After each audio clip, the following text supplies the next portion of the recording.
是呗，跟谁唱歌？哎，一下嘴里就。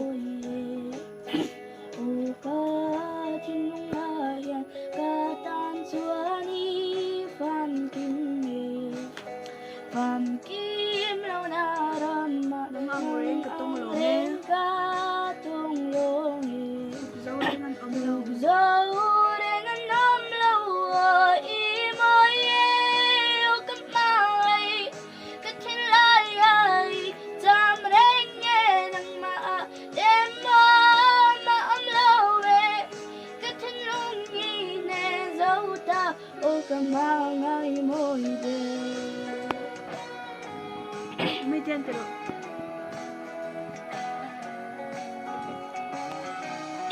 Hoa là giá tiền gì? Dạ, tiền thì bắt men để cần giá tiền gì? Đừng có mây mây.